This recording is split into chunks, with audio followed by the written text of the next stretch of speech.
Suzuki is a compact car specialist with a reputation for producing small machines with big hearts.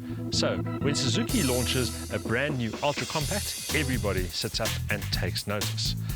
The brand new Celerio is the successor to the Suzuki Alto, and it promises to be more refined, more spacious, and more comfortable than its predecessor. The question is whether it'll be able to live up to that promise.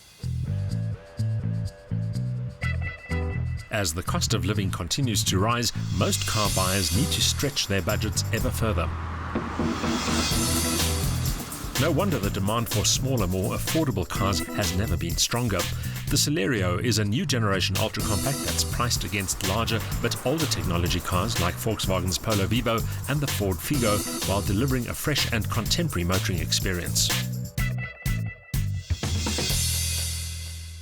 The Celerio may be a brand new model, but if you look at its chunky proportions and its short overhangs, it's clearly a close relative to its Alto predecessor.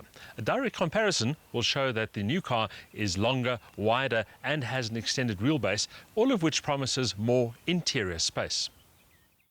For all its miniaturized dimensions, the Celerio is a handsome hatch in a chunky, scaled-down kind of way. Pronounced style lines, short overhangs and comprehensive color coding create a look that's distinctive. Bold headlight and taillight clusters contribute to the car's visual character, as does the tall roofline, which adds to an overall sense of purpose.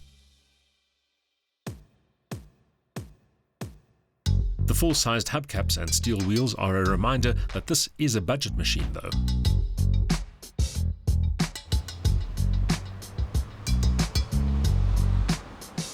Like the Alto, the Celerio is powered by a 1-litre 3-cylinder engine, which has been slightly tweaked to up efficiency, although output remains the same at 50 kilowatts and 90 newton meters. Also, as before, drive is to the front wheels, but this particular test unit has a brand new gearbox. It's a so-called automated manual transmission, or AMT for short, and it's offered as an option on the GL model. The AMT links a conventional manual gearbox to an electro-hydraulic actuator, which swaps gears without the need for a clutch. The upside is it's a much more efficient system than a normal torque converter-based gearbox. The bad news is the shift action is painfully slow, requiring a change in driving style. It's not a car to hurry along in. The Celerio under scrutiny here is the top-spec GL model, which means it's well-equipped, if not exactly luxurious. But what is impressive is just how spacious the car feels inside. There's a lot of head and legroom for both front and rear passengers, and according to Suzuki, the boot is the biggest in its class. If that's not enough, the split-rear bench seat can be folded down to boost cargo space. The full-sized spare is a nice surprise. In GL trim, the Celerio is well equipped, while the smart upholstery, soft-touch surfaces and attractive ergonomics are further plus points. However, the high-backed seats don't always feel substantial enough.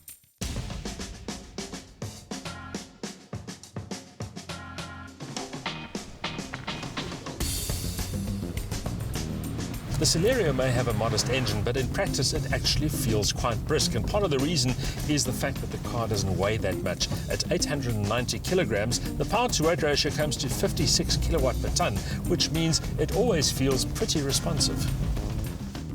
Pity then that the automated manual gearbox is so slow and clunky. It compromises the overall character of the car. It does benefit fuel consumption, however, with a claimed figure of 4.6 litres per 100 kilometers.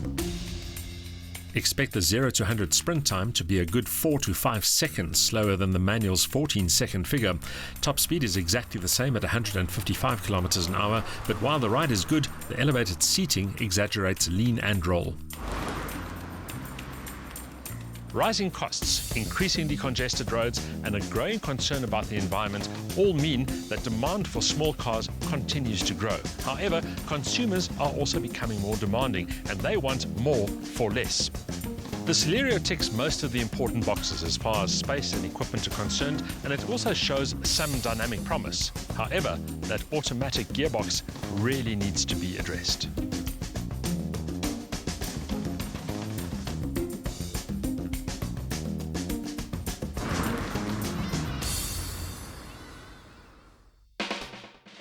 A willing, torquey 3-cylinder engine always feels stronger than its capacity suggests.